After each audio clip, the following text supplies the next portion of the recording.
Hello বন্ধুরা, দেখো আজকে সকালে আলুর পরোটা করব। তো তার জন্য আমি আলু সেদ্ধটা বসিয়ে দিলাম। আলুটা সেদ্ধ হতে হতে আমার আটা মাখা হয়ে গেল, পেঁয়াজও কাটা হয়ে গেল, আদা রসুন সবই আমার বাটা হয়ে গেছে।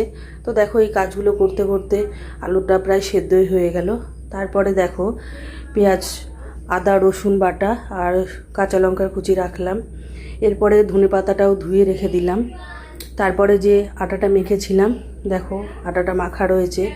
এবারে আলু সেদ্ধর মধ্যে শুকনো লঙ্কার গুঁড়ো, চিলি ফ্লেক্স এগুলো দিয়ে দিলাম, আর একটু টমেটো সস দিয়েছি, দেখো দিলাম। দেওয়ার পরে কড়াইয়ের মধ্যে একটু তেল দিলাম। দেওয়ার পরে যে পেঁয়াজ কেটে রেখেছিলাম সেই পেঁয়াজটা দিয়ে দেবো ভাজবো বলে। এইবারে দেখো জিরে গুঁড়ো ধনে গুঁড়ো আর হলুদ গুঁড়োটা দেওয়া বাকি ছিল, দিয়ে দিলাম। পেঁয়াজগুলো ভাজা হতে থাকলো। তারপরে দেখো আলু সেদ্ধর মধ্যে ধনেপাতাটা দেওয়া বাকি ছিল, সেটাও দিয়ে দিলাম। এরপরে পেঁয়াজের মধ্যে লঙ্কা কুচিটা দিয়ে দিলাম, আর আদা বাটা আর রসুন বাটা যেটা ছিল সেটাও দিয়ে দিলাম। দিয়ে একটু নাড়াচাড়া করতে থাকলাম, যেই কালারটা একটু চেঞ্জ হবে। তারপরে দেখো একটু হলুদ নুন এগুলো দিলাম, সামান্য একটু শুকনো লঙ্কার গুঁড়োও দিয়েছিলাম, আলুর মধ্যেও দিয়েছিলাম, এর মধ্যে অল্প একটু দিয়েছি।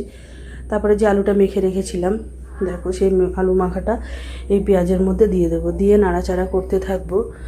দেখবে একটু ভেজা ভেজা এইভাবেও করতে পারো, আবার আরেক রকম ভাবেও করা যায়। একটু টেনে যাবে। পেঁয়াজ ভাজার মধ্যে আদা রসুনটাকে বাটা দিয়ে দিলে, লঙ্কার গুঁড়ো দিয়ে দিলে, নাড়াচাড়া করে তার মধ্যে নুন হলুদ সব কিছু দিয়ে দিলে, জিরে গুঁড়ো ধনে গুঁড়ো দিয়ে দিলে, তারপরে সেদ্ধ করা আলুটা দিয়ে দিলে। সেদ্ধ করা আলুটা দেওয়ার পরে কড়াইয়ের মধ্যে নাড়াচাড়া করলে অনেক রকমভাবেই করা যায়। তো দেখো আমি এই আটার যে লেচিটা কেটে রেখেছিলাম তার মধ্যে দেখো আলুর পুরটা ভরলাম বেলবো বলে। তো দেখো আমার আলুর পুরটা ভরা হয়ে গেছে, এবার আমি বেলবো।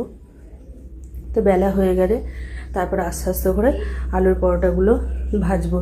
তো তোমরাও এরকম বাড়িতে ট্রাই করতে পারো, আর ট্রাই করার পরে অবশ্যই আমাকে বলো। তো ভিডিওটা কেমন হয়েছে আমাকে অবশ্যই কমেন্ট করে জানিও। যদি ভালো লাগে তাহলে বন্ধুদের মধ্যে শেয়ার করে দিও। আর হ্যাঁ, বাড়িতে তোমরা এরকমভাবে বানিয়ে দেখো, খেতে খুবই ভালো লাগে, খুবই টেস্টি। তো আমি তো খেয়েছি, আমার তো খুব ভালো লাগে। এবারে তোমরাও এরকম বাড়িতে ট্রাই করে দেখো, খুবই ভালো লাগে খেতে। আমার তো খেতে খুবই ভালো লাগে এবং আমাদের বাড়ির সবারও খুব ভালো লাগে।